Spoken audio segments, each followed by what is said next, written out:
Hi, everyone. Mary Delgado, your host of the Blockchain Herd podcast. And I want to thank you so much for subscribing to my channel as always. Today, I'm honored to have with us Michael Blue, also known as M Blue. You know him by M Blue Crypto on YouTube and Twitter. But however you know him, I find him to be one of the more interesting individuals in the blockchain crypto space. M Blue invested in Bitcoin early back in 2012 after selling his precious metals brokerage to move into crypto full time. He now is full force focused on getting Uplift.Io, which is a 501c3 blockchain charity enabler, off the ground with his NFT music video auction proof of concept, which will be going live on August 28th at 6 p.m. Pacific Standard Time. Uplift.Art is his hopeful vehicle to not only drive revenue for upliftnation.io, but also a potential crowdfunding model for many nonprofits in need of funding. So, hello, M Blue. And by the way, I do want to say thank you so much for your service to our country. Oh, thank you. Thank you. Yes, well, I guess there's never ending. I am a Marine. Once a Marine, always a Marine. Is that hoorah? Is that how you Hoorah! Simplify, do or die. As you're doing that intro, I heard this crowd. And I think we have one of those things that make like that sound on here. Thank you for that beautiful intro.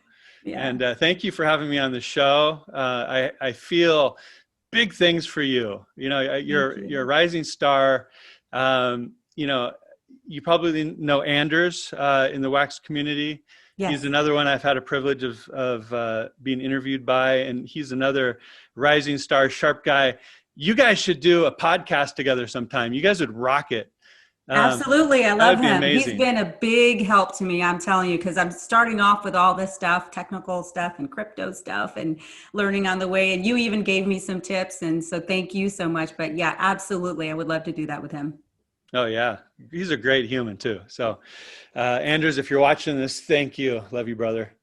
Thanks for the intro and bringing up the Marine Corps. I mean, yeah, I've lived so many different lives in this lifetime. It's unbelievable. I've been a cook. I was if you don't mind me going on history lane for a second.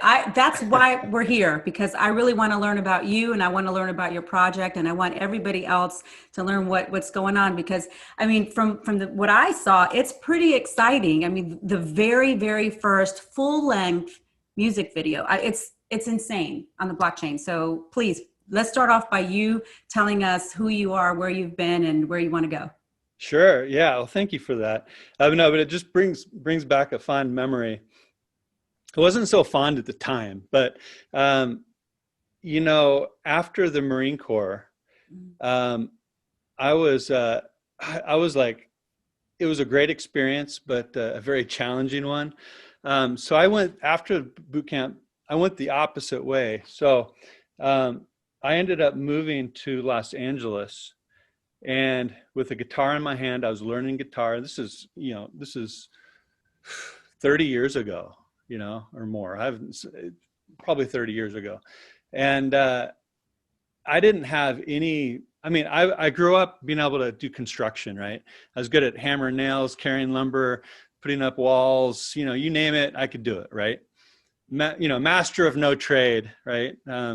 So anyways, I was good with my hands and fixing stuff and doing stuff, but, really loved music and art. And so now I'm in LA, right? Like, woo, what am I going to do? I'm going to become a superstar, and, I ran out of money and I said, shit, I need a job. Does that happen like to everybody that goes to LA to start out with? Oh, yeah. I've been broke. I've been rich and broke in LA like multiple times, right? It was just a crazy ride. But it just makes you appreciate, where you're going or where you're at right now. Right? For sure. So I was at this critical point where I was broke, right? I said, I need a job quick. So I had the thought of, well, I could, I can cook, I can do anything domestic, right? I'm a good cook. I can sew, I can do laundry, I can mop the floor, I can do windows. You need something done, you call in Blue. Now, so I was thinking, okay, I'm good with this stuff. So maybe I'll become like a house manager or a cook or a nanny. So I went to this domestic agency, right? Here's this, 6'3", big guy coming in looking for a domestic job. Like it's probably 1 in a million, right? So I come in, put in my resume. I lied heavily on it because, it's like I needed the job, right? I know, but I was like in desperate time, right? It's either sink or swim. So yeah, I embellished on my resume. Sorry guys, but I just needed to. That's okay. But anyways, fortunately, I called myself a gourmet cook. I wasn't. I could cook, right? So I ended up working for this really wealthy Brentwood, California family. Their family owned the Hotel Del Coronado, and just full of wealth, right? They had 5 kids, and so I became the nanny, the cook, the driver, the homeschooler, the teacher aide. You're like the jack of all trades over here, right? And I'm well. The thing is that I'm good at improvising because I became a gourmet cook overnight, right? It's just I had to. It's like sink or swim. I became a great house manager. I became a great nanny, right? I became a good babysitter because I had to. So I was in fight or flight. So I stepped up and I just became all those things, right? And I was successful at it. But, it was a 6-day-a-week job, many hours because, I had 5 kids now. These parents weren't parents, right? I became the surrogate parent. So, I had kids knocking at my door every second, there was even on Sunday, right? Was my day off, but it wasn't really. So it was a nonstop grind, right? It was so beautiful and rewarding on one level, but a grind, right? Yeah. And it wasn't sustainable, the parents were taking advantage of me. And so I left that opportunity and became a house manager for a well-known movie producer, TV producer in Hollywood, and ended up managing his properties. And that was just a beautiful, snippet of my life. But, I've had so many different paths and, business. I've owned a precious metal brokerage that was very successful. I've authored 2 books. I've been a laborer and a grunt, and I was a stripper for a period. Believe it or not, I was a model. You were? Yeah, I was like a Chippendales, like Magic Mike. Right. Yeah, I was Magic Mike. Yeah, this is 30 some odd years ago, but yeah, I was. I love it. I was that before it was cool, man. I was a rock star in Hollywood for 5 years with a massive following and promises of superstardom that in truth we just weren't good enough, but I thought we were. But it was a great ride. We had fun. It was a magical experience. Lots of ups and downs, lots of drama, lots of good stuff. And that led me eventually to a point to where I was like, the band broke up due to just drama with the cute backup singers. And then it just fell apart, right? And I went into this depression, and I'd never experienced depression before. And whenever somebody would say, "Oh God, I'm so depressed," or you hear about people that are dealing with depression, if you've never had depression, you don't really know and have really compassion for them, right? It's just, they've got a headache, right? So I can attest to that, because there was a time period in my own life where I went through some depression, and at first you deny it, right? You just are like, "Oh, I'm fine," but it just kind of or you try to talk yourself out of it. Exactly. So I completely understand where you're coming from, right? And unless you've experienced depression, like real depression, you don't get it, right?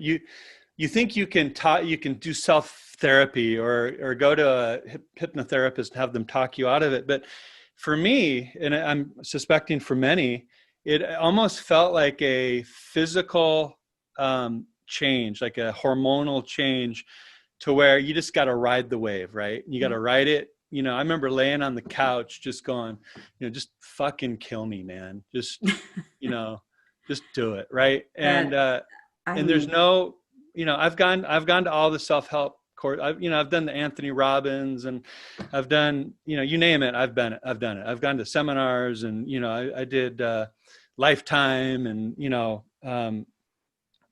just so the self-help just didn't work for me through the depression. So I had to ride that wave. And fortunately I had, you know, some good people around me at the time, and I got through that. But now I was past that whole rock star dream, right? And now I'm like left with, who the hell am I? Right? And what am I about? Like, shit. Did you find when you came out of that where you were kind of lost, because you were lost, you didn't know what direction you were going in, that it made you even go into a further depression? Because when you're kind of lost, you're like, where do I go? What, you don't have any answers to anything. Oh, yeah. I mean, I remember walking the streets of Sunset Boulevard on my way to a shitty job interview that I did not want, right? For pennies, right? Like, I'm thinking, I'm just walking Sunset Boulevard to my destination going, what the hell happened? Like, this wasn't, you know, this isn't the plan, right?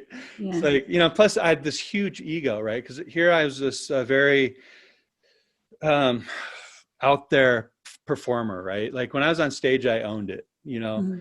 And I was a different persona. I was just this, you know, fire eruption, right? And so I had this ego that, you know, I was above like a medial job, right? Like, oh shit, you know, what if my fans see me working, you know, at a grocery store or something? I'm like how humiliating would that be, right? Well, imagine what Roethlisberger felt like. The quarterback, remember, he was, I think it was bagging groceries before he went back to football. So, yeah.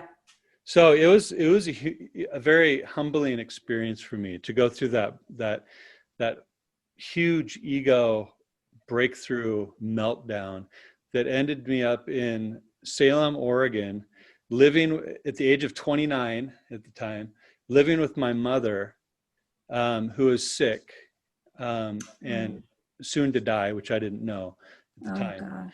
Gosh. But I was fortunate enough to lead me there so I could spend time with her, because she didn't raise me because my parents got divorced. And anyways, another story, but it was good for me to be able to connect with her on this level. It was a very meaningful experience. And I ended up staying in Salem, you know, building houses as, you know, again, a laborer. I was making like $12 an hour, and still just like in disbelief of where I was in life. Like, oh my God, like, you know, humble, you know, moving lumber in the rain and digging ditches and ripping off roofs of houses. And yeah, so I remember walking to my mother's home after work one day, all dirty and just like, you know, damn, life sucks, right? Like, and looking in the mirror, walking into her garage was turned into an office.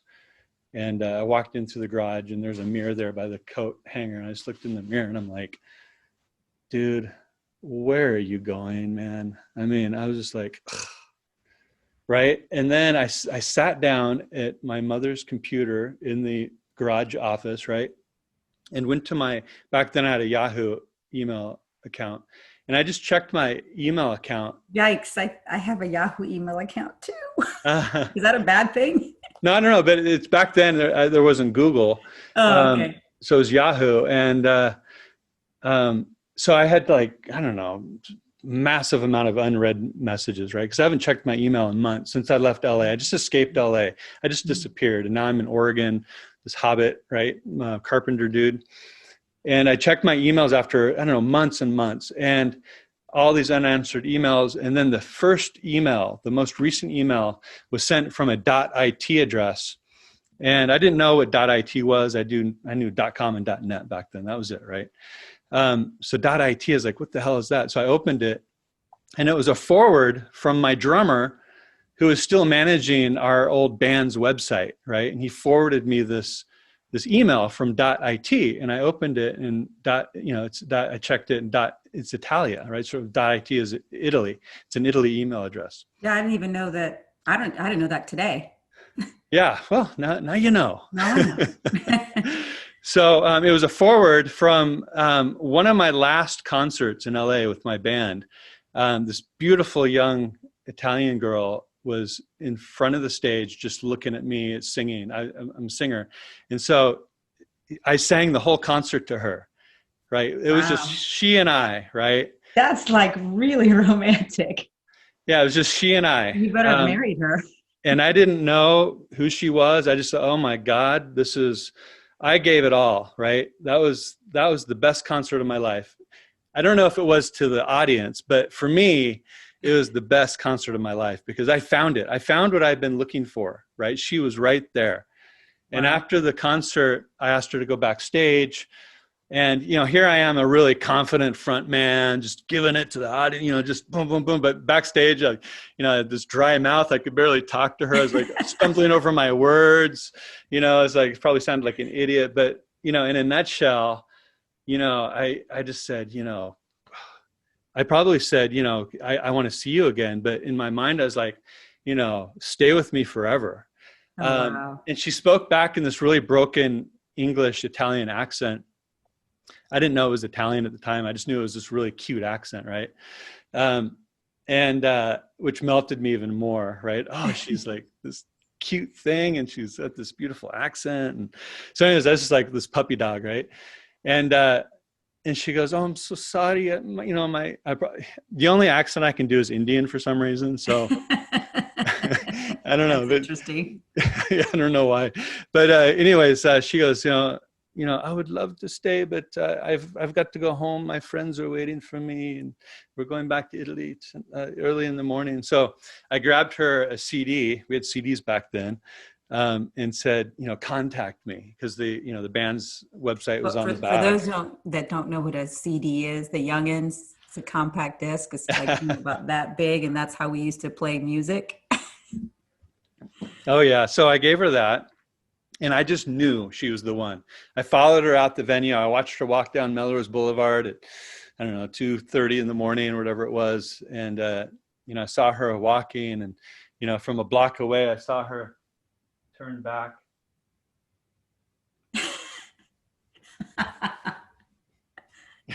And I knew somehow she had all the control, because I didn't have her information. It was all in her court to contact me. And I was confident that she was going to contact me within a few days, right? Like I was asking, how long does it take to fly to Italy? I was calculating, okay, so probably within 18 to 24 hours, she'll contact me, right? Didn't happen. A week went by, 2 weeks went by, and then I was just like, did I imagine that? Did she lose it? And so this was the beginning of my spiral down in Hollywood that led me to leaving Hollywood. And so back at my mom's house on the computer, this is like 6 months later after that. And she'd finally reached out to me through the band's website, and the drummer, who was still managing the website for whatever reason, forwarded me that almost immediately. And I opened it almost immediately. It was like ding, ding, ding, ding, right?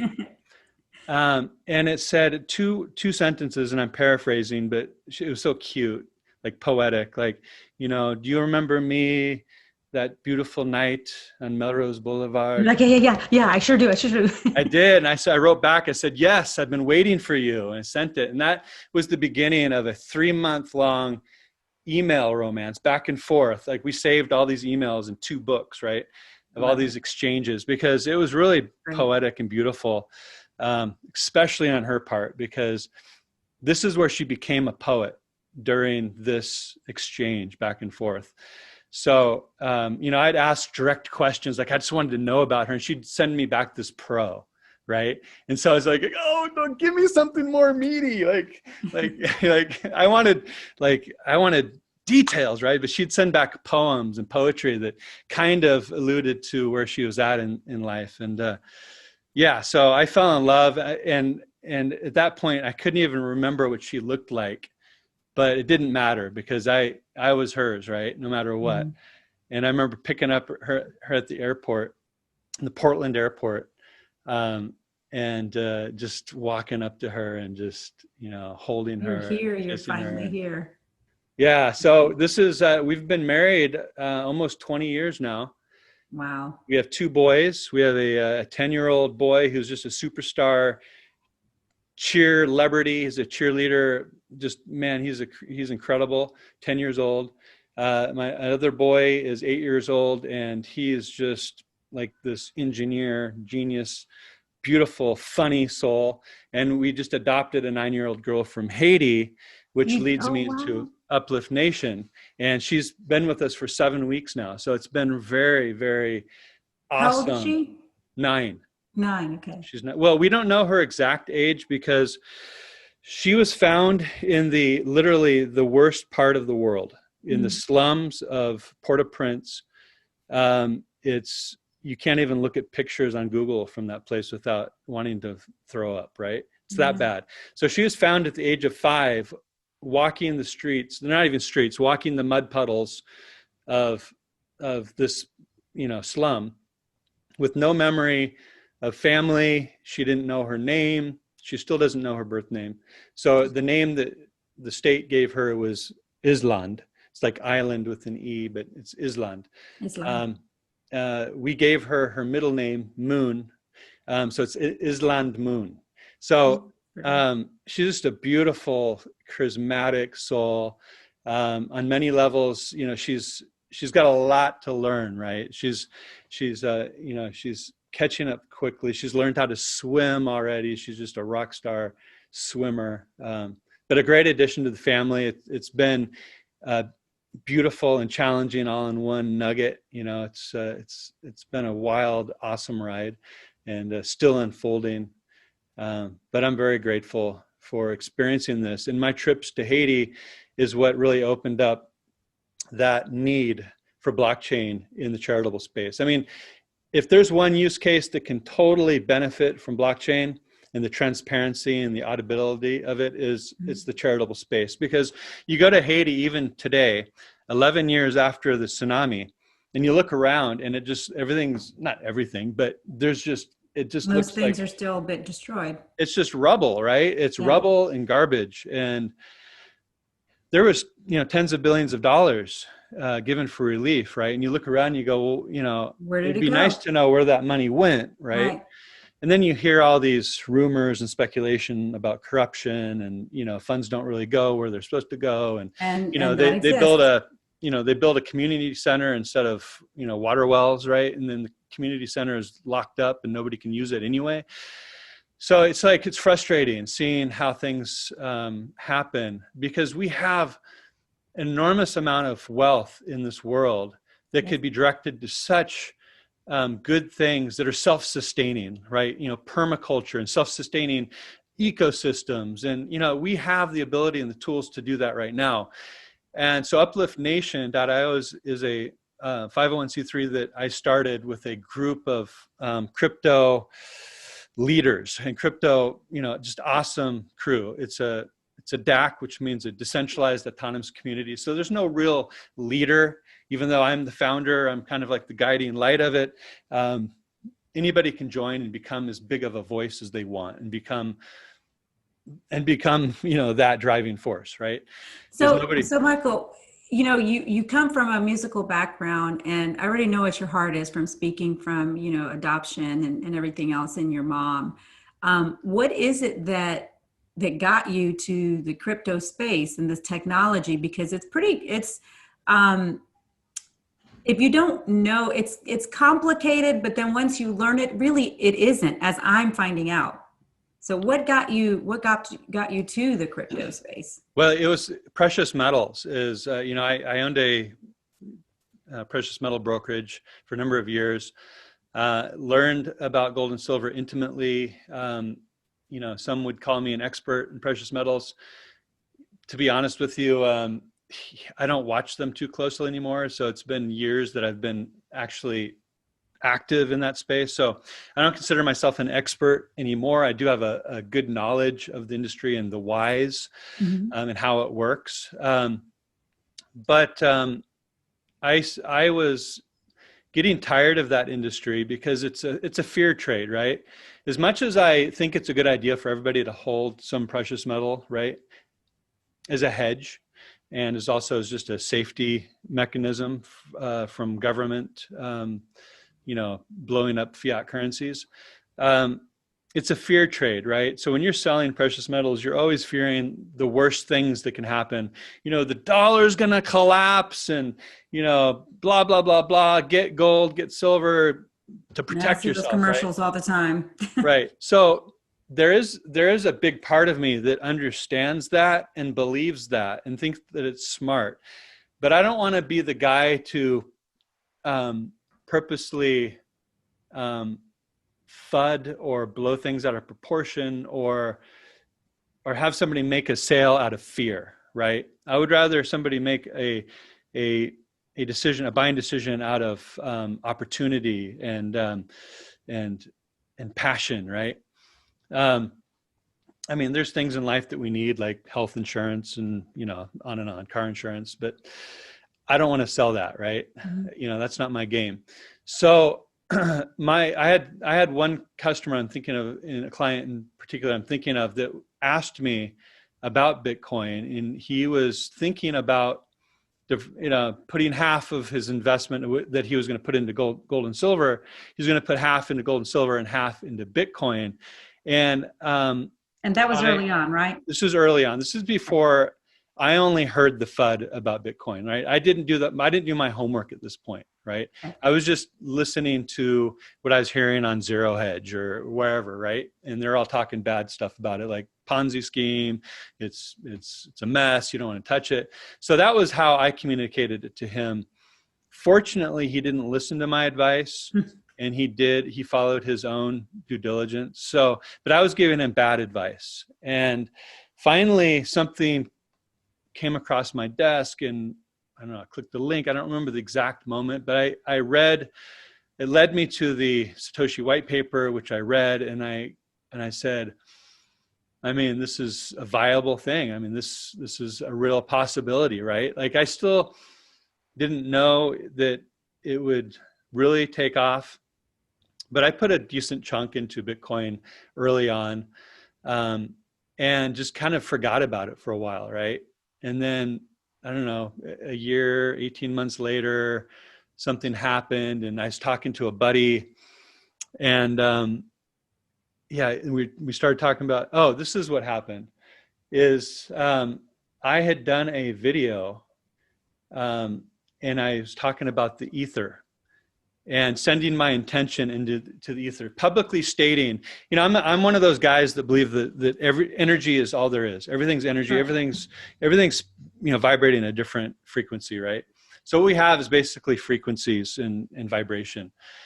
And I believe that once you make an intention, you make a firm statement, intention, and you speak that out loudly, you're changing the vibration, right? And so I wrote a small piece about this, philosophical piece, and I shared it with my buddy Mark, who's in the music industry. And he thought, because I was talking about ether and sending my intention out in the ether, and he said, "Man, I love that, and it's such good timing because I'm looking. You must be looking at Ethereum, because I'm looking at Ethereum too." And I was thinking, Ethereum, right? I bought Bitcoin, just kind of didn't look back, right? It was just sitting, I think I had a keep key back then.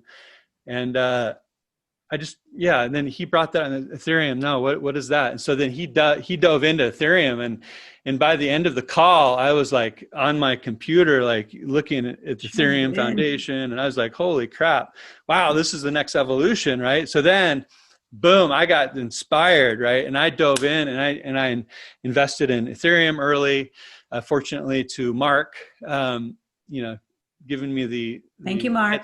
Yeah, thank you, Mark. So I've been involved in crypto, and the more I'm in it, the more I'm in it, right? Yep.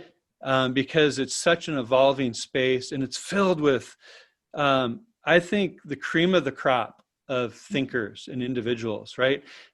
There's a lot of children in, especially on crypto Twitter, that, it just gets nauseating, and all this FUD and the way people can sometimes communicate their beliefs, Right. But scrape away all the mire. You've got this golden nugget of just exceptional human beings and thinkers and innovators. And I'm fortunate enough to know a lot of really sharp humans that add tremendous value to my life, and to my ideas too. So I'm in a very fortunate position. The list is too long, but thank you, everybody that is all along this journey, this crypto journey with me, from Uplift Nation to Uplift.Art, to other secret projects that aren't to be named yet. But thank you all for the value you give to me. Thank you, Mary, for giving me the platform to say such a thank you. Yeah. No, look, I understand where you're coming from, because that was the same thing for me at first, watching my husband, with cryptocurrency and looking with Bitcoin and what's going on, the ups and downs. And it's been like, a number of years for him. And I would watch him, and he would get so excited about, buying these NFTs and doing all these different things that I got the bug myself. And then, at first I was like, what is that all about? Now I'm so excited about it, and I can't wait to hear about the next project. Like your project, to me, yeah.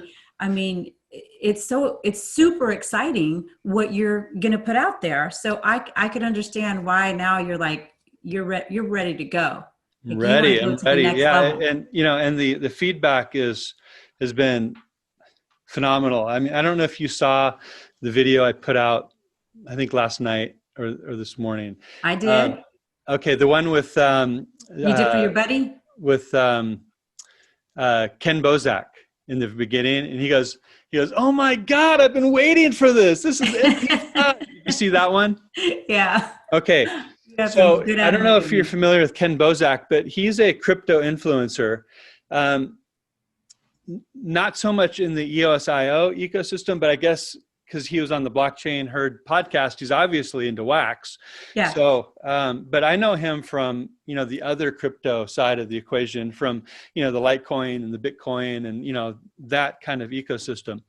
So it's nice to have seen him on the Blockchain Herd podcast, not Blockchain Heroes podcast, report number 10.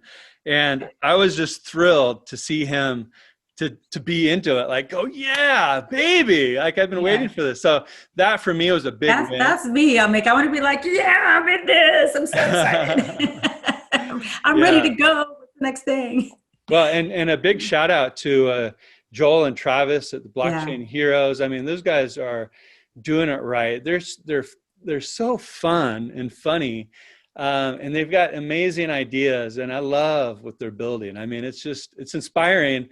And I don't know if you've seen the Uplifter video that I did for them, the special edition. Did you see that one by chance? No, I haven't seen it yet. Okay, no, I'm going to show you. But show it to me. I want to go back to the Blockchain Heroes for a minute. When I first opened a pack, one of the packs, that was super exciting, the way that they did it. Like, with it exploding and all. I really like the animation that they do. So I'm excited about seeing what you have. Yeah, let me share my screen really quick here. Where there I am. Let me know if you can see that. Oh, I see it. Yes. Okay, this is Uplift.Art. So we'll get back to this in a second, right? Okay. But what you need to know, guys, is you need to have a Wax wallet, Wax account with at least 30 waxp in it. I would say, probably more, because once you see how this works, you're going to want more wax in that baby. But we'll get back to that. Okay, Uplift.Art. Okay, so this is the video that I uploaded last night, and I just took a snippet from the Blockchain Heroes podcast report number 10. I also have the links to this in the description for anybody who wants to watch the whole thing. And it's fun. These guys have too much fun. It's a fun report, fun community to be part of. But just listen to this for a second. I'll just play a second of it, okay? Or a few seconds. Wait, is this viewable from the wallet like that? Like, if I go into my wallet, that happens? Yes. Yeah. Holy crap, bro. I've been waiting for this moment for so long, dude. I've been talking about MP5 player for like 2 years. Okay, folks, what I'm going to play for you here is So that's basically, well, in a nutshell, that's after they watched this video, and I'll play a snippet of it. Okay. So I made this music video as an NFT. So this is on the blockchain, and 9 of these are going to be given to 9 random participants of the Uplift.Art event number 1, which is starting on the 28th. So if you go into, Uplift.Art, and you basically buy this piece, the limited variation MBB VB, my Bitcoin Bull VB, and you buy that for 30 waxp or more, and I'll get into the why more later, but you get this as an NFT in your Wax wallet, okay? So they viewed this NFT, which will be giving away 9 of them to 9 random participants. That's his response after watching this video, and I'll just play a snippet of it. It'll be on the Uplift.Art here shortly. Created this specifically for us, and I'm going to debut the video here for the first time. This is a unique blockchain hero. Here we go.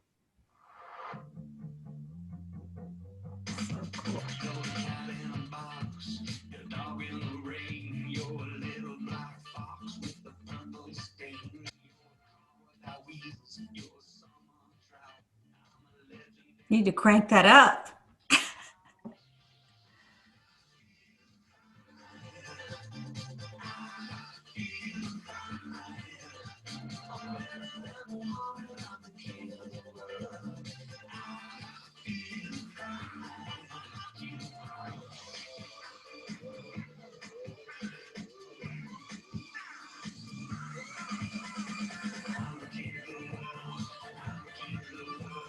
So anyways, the full version of that will be on the Uplift.Art website sometime today, if it's not already up there.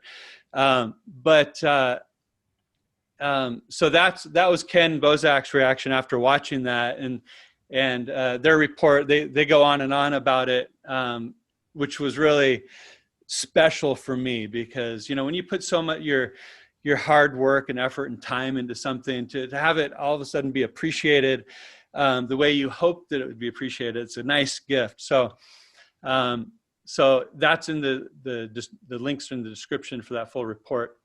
I mean, you're talented in so many different ways. The art is beautiful, and music is great. Well, thank you. The so art it's good that you're sharing yourself with everyone.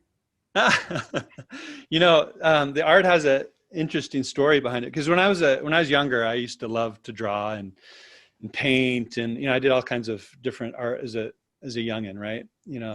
Up through my teens, until I found out about music, cars, and girls, right?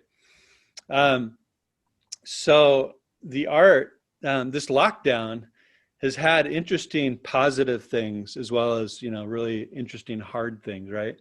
So one thing is that me and the family, oftentimes at night, we'll sit around the kitchen table and be playing Audible books, right? So we went through the whole Harry Potter series, right?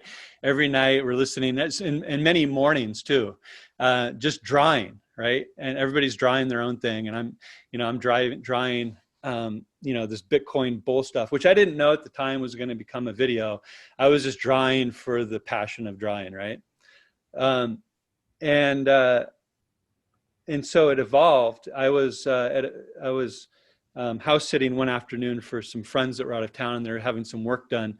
So I was there for 4 hours, and they had this, you see the bull here on the left here, my Bitcoin bull? Yep. Well, that bull, I just, I had my iPad, and I've got a sketching program on there called Procreate, and I've got a, Apple Pencil and stuff, and I love to use it. It's an amazing tool. So I just, since I had 4 hours, I always admired this big bowl they had on their wall, right? This enormous bowl, right? And so I just sat down for hours and just drew my version of it. And I put the Bitcoin Bull tag in his ear. And I was just so happy with it at the end. I was like, holy crap. Well, it looks great. Look at how the hair, I don't know if you call that hair or is that mane? What do you call that? And the top is like parted up there. Yeah. Great looking bowl. It's really good. So I was like, God, this is my best work ever. Right. And so I was like, all of a sudden, I felt like I was an artist, right? Like I'm inspired. Not a music artist, but I can do this, right? I'm not going to work for Disney anytime soon, but I was happy with it, right? And then driving home, I started singing, my Bitcoin bowl is all I have left, sold my home, my gold. No, so the words just kept coming in this melody, and I was tapping my foot, and I'm a songwriter, singer, and I was going, oh, okay, I'm getting ready to write something here. And then you are. You're about to ride the blockchain herd jingle. That's what you're going to write. Just kidding. Blockchain herd. That's right. That's going to be a good one. You planted a seed. Yeah. Yeah. So by the end of the night, I had written the lyrics and the melody, and then the next day I started to produce the track behind it. And then it just kind of built it. And at the same time, I was still drawing, right? And I had this body of work from the lockdown already that I was going, oh shit, this all can tie together nicely with the song. And then, so I created the music video, and I was really happy with it. And I go, God, this could be. And then I talked to Jonah from Atomic Assets. I go, is there a way that we can, because I know we can do GIF files, we can do JPEGs. Can we do MP4 files and do video on Atomic Hub? And he said, of course. And so he made that happen. Wow. So now we can have music video, or we can have video NFTs, right? So they don't have to be music videos. They could be animated shorts. They could be, in the future, I perceive that, we're going to have NFT feature length films that are sold and auctioned off, a week before the worldwide release of it, right? As a media in the midst fundraising of coronavirus, that makes absolute sense. Right. So this unlocks a massive door of innovation across the board. I mean, the sky's the limit here. This is just, music video on the blockchain as an NFT that's tradable, liquid, collectible, transferable. That's just the tip of the iceberg of what's possible, in this ecosystem. So, last night in the shower, we've got this double shower. And so Francesca and I were both taking a shower together, and she goes, I was telling her about the NFTs and everything that's happening. She goes, I'm worried, but is somebody going to steal your idea? And I go, baby, this is an idea whose time has come. I just got here first. Yeah. For whatever reason, this was going to happen anyway. Right. It's like, so I just threw my crap out there and planted the flag, damn it. Like, yep. Well, you're the first, you're the pioneer. That's for sure. Cause no one else has done this, Right. And that's why I hope that this bad boy, brings some good value, in this first auction event. That's we'll the see. one I want. Yeah. So, well, they're all very limited. I mean, this first one, the VB, my Bitcoin Bull VB, which is just a variation of the original. It's the same length. It's the same everything. However, the VB version I actually like better because it's the second variation. So I was able to add some things that I wish I would have added to this, right? So this is actually the evolution to this. And it'll be interesting to see the users and the fans if they can pick out all of the differences between this variation and this one. So the rare one is like the Mona Lisa. There's only one of those, right? Right. So this is it. Despite its shortcomings, it's one of one, and it's the first, right? Right. So this one, the VB, is the evolution to that, and you can get it. Anybody can get it for 30 waxp. Okay. How many pieces will you have of the second variation? I'm sorry. How many pieces will you have of the second variation, the MBB VB? Great question. That's going to be limited only for the 3-day event, 72 hours. So if there's 100 participants, there will only be 100 copies ever of the VB version. If there's 1,000 participants, then it'll be capped at 1,000. So you're putting a limit on time, not quantity, correct? Right. So if we have 10,000 participants, there'll be 10,000 max supply of the VB. Gotcha. If there's 10 participants, there'll only be 10. So now, can you buy as many as you want? you can, but you have to pay 30 waxp each time.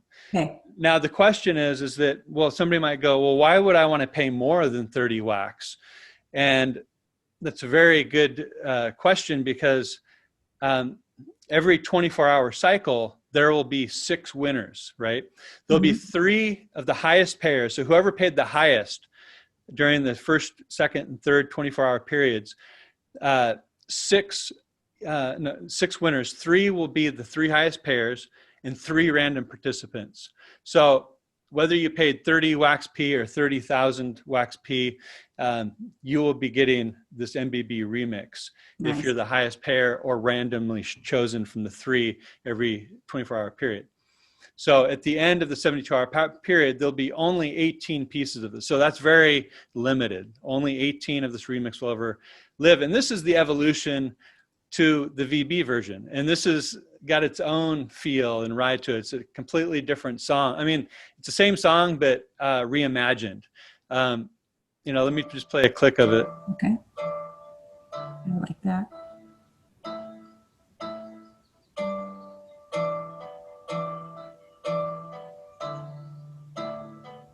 And that's so good.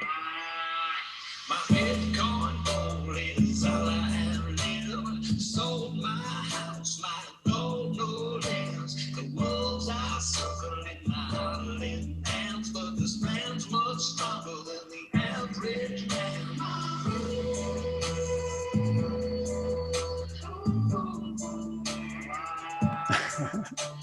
Yeah, that's so cool.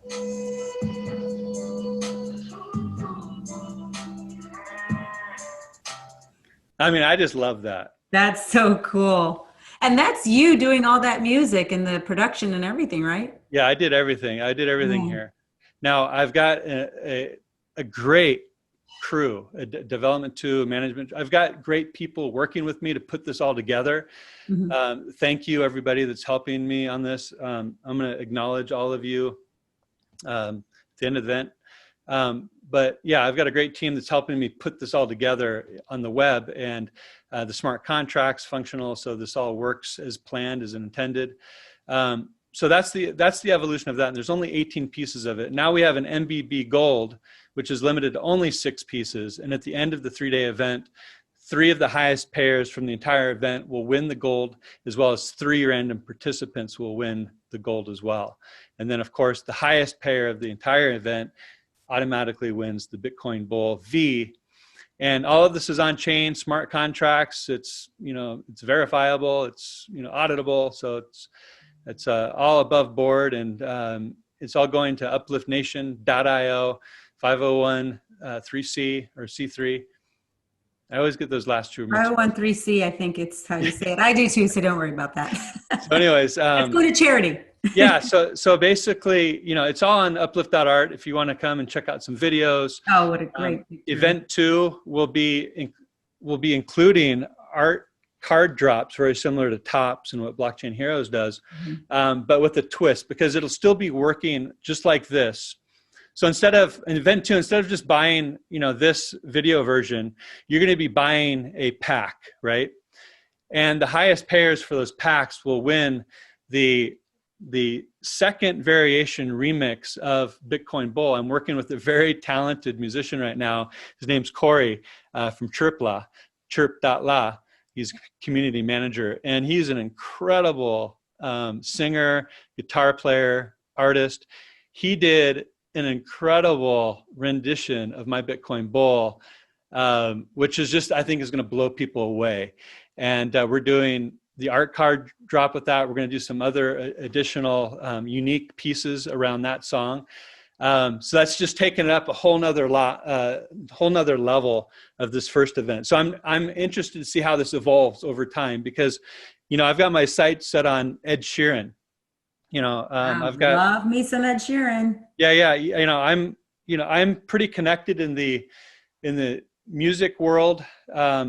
Whether or not I can get that audience is still to be seen, but it is a potential for me to get this in front of, Ed Sheeran, and ilk, very similar high caliber musicians, that we could basically do an offering like this for them, to where it's a win-win-win, right? So a portion goes to charity, right? And we can direct it in a number of different ways where, again, it's verifiable, it's authentic, it's above board, everybody's happy, everybody wins, right? And with this style, going to an Ed Sheeran or somebody of that caliber, there's so much fat you can cut from things, right? The middlemen, the contracts, the legal nightmares, right? Because this is, basically this is a contract, So who reaps the benefits, since there's a lot of people with their hands in the cookie jar, is the artist himself. That's the person that the artist, and whoever the artist feels is I guess needed to make this happen, right? Like there'll be a new path forward for this new paradigm, right? This new asset class. It won't work like the normal typical music industry or entertainment industry works. It's gonna find its own road, and it'll be much less chaotic, right? Much less fat in that ecosystem. And so I don't know how that all is going to look yet. I'm along for the ride too, to see how that unfolds. But immense opportunity abounds. And on that note, Mary, God, man, I would love to keep talking with you, but I know. We both hard to have stop right now. I've got another meeting I got to jump on. So tell us again where we need to go, what time the event is, and I'll have all the links. Go to Uplift.Art. There's a countdown right there. Okay. And it's August 28th. It's just in a day away, 6 p.m. Eastern time at Uplift.Art. And you just click the button that'll say, buy with waxp or name your price in waxp, and it'll take you to the page where you sign in with your Wax wallet.